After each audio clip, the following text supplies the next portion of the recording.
It seems a long time since we decided to renovate this building. Well,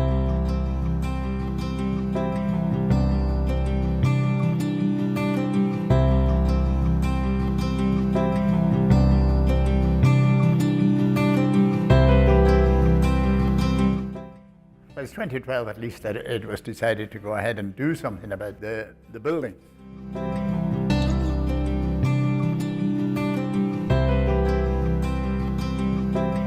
The building was falling to bits, it was rotten. The whole place was smelling, it was unusable almost.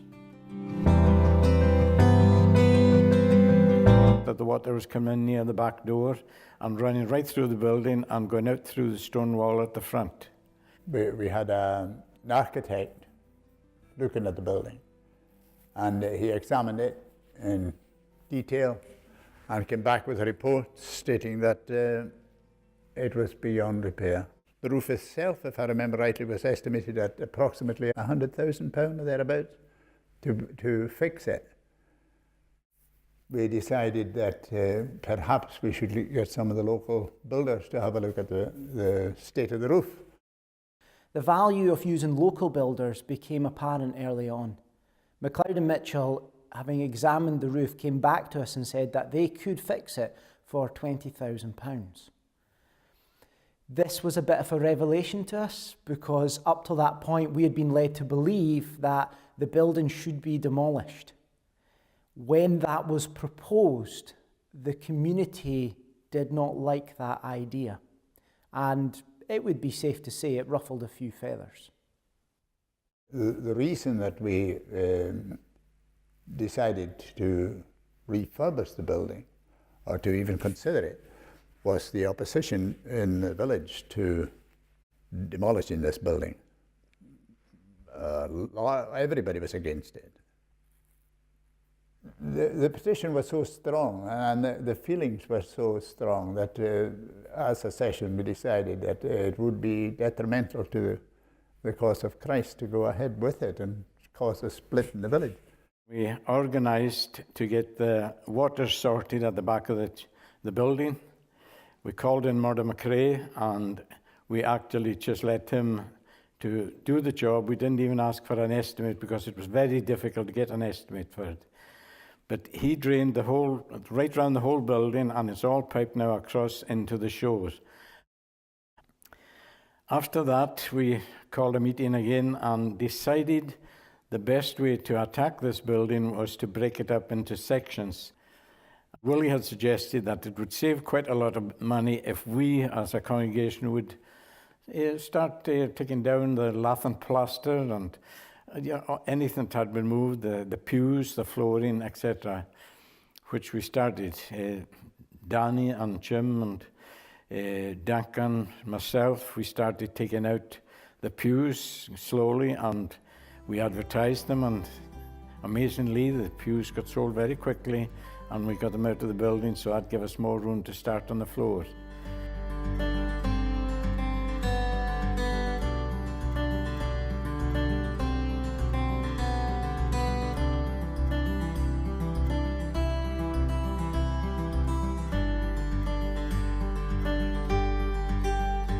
I mean, the bulk of that work was done by 4 men. Lots of people did help in the evenings, but the general mass amount of moving, tearing down, tidying up, that was done by 4 guys, and I hope they'll forgive me for saying they weren't spring chickens. Danny at the young age of 87. Jim was probably about 85, and Duncan came in 76 or 77, and I don't need to quote for myself, I'm still a young looking fellow. The age doesn't matter, but I was the boy amongst these gentlemen. We ripped out the floor, which was very rotten in places, especially out toward the sides of the building. The joists were all gone at the edges and totally rotted away. So we got all that out, and then we seen all the underside of the building. The solum was just mud and gravel and a lot of water running through it. We had noticed that the water was coming in near the back door and running right through the building and going out through the stone wall at the front.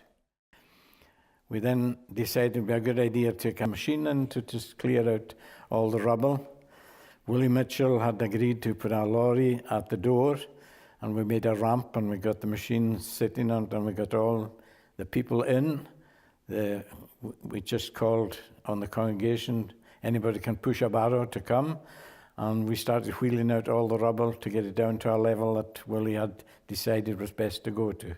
After we got that stage done, we got estimates from Willie Mitchell again to put a concrete floor in, a sub-base, which we agreed on the price and gave them the go-ahead.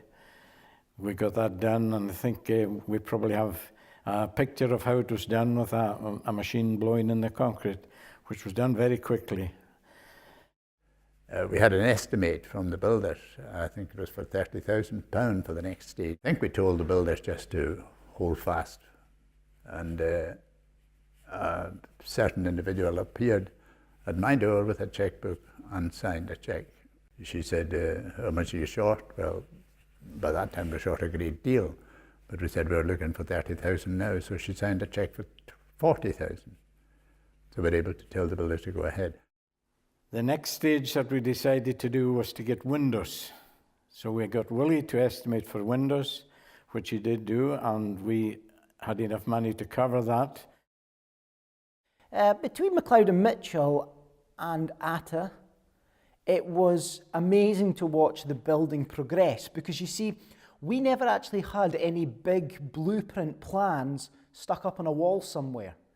These guys had all this experience and knowledge in their head, and that's what they went off. We just sort of stood in here and decided, well, we'll put a partition here, a partition and doors, and we just discussed it as builders to see what was the best way to go. We probably made a few mistakes, but that goes with joinery and in the contracting side. A lot of you that remember this building of old, the ceiling was very high and we were losing all the heat up there. The type of choice that Willie Mitchell had got organised span from the top end, from the gallery from side to side, and with his design to make it into look more like a church by tapering the edges of it and keeping the bottom of the gallery in sight, it all turned out, it looks very nice and it's well finished. It was about that time the kitty was beginning to run a little bit low. So we asked the folk at our Wednesday night prayer meeting if they would pray that God would provide. And by Friday morning, we had received £50,000 in donations.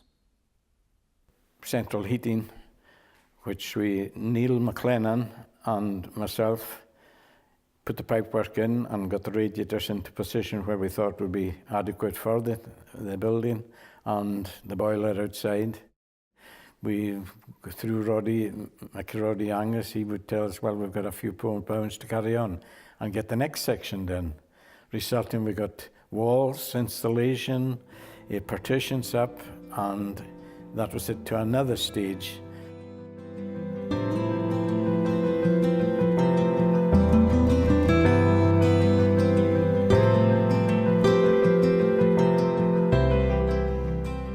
Then they put down the new flooring, and then I decided I would better start widening it, that if we could save quite a lot of money in that. I went to an electrical company who agreed they would give us charity prices, so we agreed to go with them, and resulting we saved quite a lot of money on going through them. By this point, we had no kitchen, we had no toilets, we had no carpet, we hadn't had the painting done. I mean, there was a huge way to go, and again, money was getting tight, so a Wednesday night prayer meeting, we told the folks, you need to pray that God would provide. By Friday morning, I opened my emails. There was a £20,000 donation coming to us from a trust who had saw the work that we were doing and wanted to support us. More than that, I got news that Atta and Ati had donated the entire kitchen, which would be delivered in a couple of weeks' time. At the stage where there was taping and filling to be done, we hadn't got money for that, so we had to hold fire on that for a little while, but Willie Mitchell came to me one day and he says, we'll get the taping and filling done. which we're very appreciative that he has organised all that. Next stage after that was trying to organise carpeting and get chairs. Carpet-wise, we went round 2 or 3 different people, and this gentleman that came to do the job was recommended to me by Murdo McRae and Ole Mitchell, and his prices were really very competitive, so we went with that, resulting, you can see the finished job now, and we're delighted with everything. It became very obvious to us that the Lord wanted this building refurbished and done up, because it's hard to describe how funds became available. The building was more or less put together, but we had no sound systems, no overhead projectors, nothing of this kind. When Dan, our minister, was preaching over on the East Coast somewhere, and came back, and him and I were talking here on the Monday about the cost of the sound systems. We had an expert there at the time who was quoting figures that we didn't have. And Dan said, oh, I've got an envelope. I was given an envelope yesterday. And he produced the envelope, which we decided to open and have a look. And we saw the figure of 50 and thought, oh, £50, that's very useful. But then saw the 3 nothings after it, another 50,000, just like that. So we're able to tell the man on the spot, go ahead and do it. And stage by stage, it became painfully obvious that the Lord was in it and he wanted the job done. What Danny doesn't know is that I nearly lost that envelope.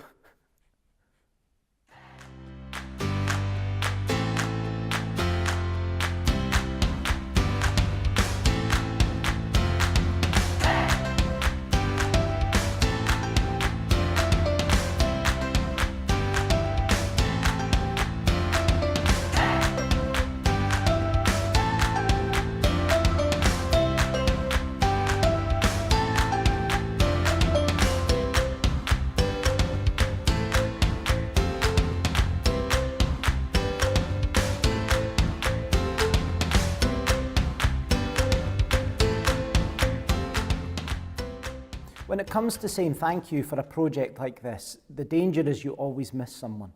So for all those who helped or gave or did something, no matter how big or small, we do really thank you for it. There were a few people though that we should mention. Atta was essentially our project manager and we are very grateful to him. Danny was down here every day. He was Atta's right-hand man. Neely the plumber. He did so much for us getting our heating. We are cosy every Sunday now. Thank you, Neely. And we must thank Roddy Mackenzie, better known here as Roddy Andrew, the joiner, who put the kitchen in. And also, since then, he has made the counter to hide all the audio equipment, which is a beautiful job. And we thank him really for that. The congregation, Susan for organising the selling of all the pews. Of course, we're grateful to the workmen, to MacLeod and Mitchell. We're grateful to Don the painter, who got this building painted in such a quick time. And we're very grateful to Roddy Angus, who was our treasurer and kept an eye on the finances the whole way. Above all, we are grateful to all these people, but we give the glory to God. He has provided through people every step of the way. The church, as we so often reminded, is not the building. The church is the people that go in the building. But the people that are going to need a comfortable, warm place, especially in this part of the world, in which to worship. And we now have a building that is warm, cozy, comfortable, and welcoming to anybody who cares to come. And that invite has gone out and continues to go out to each and every person in the village or villages round about it. You can all see for yourselves the situation we're at now. We've got a beautiful building, comfortable, warm. It's open to anybody that wants to come here and listen and hear the Word of God being preached every Sunday. So, whether you come by car, on foot, by bike, or even by boat, you can be assured of a warm welcome waiting for you here.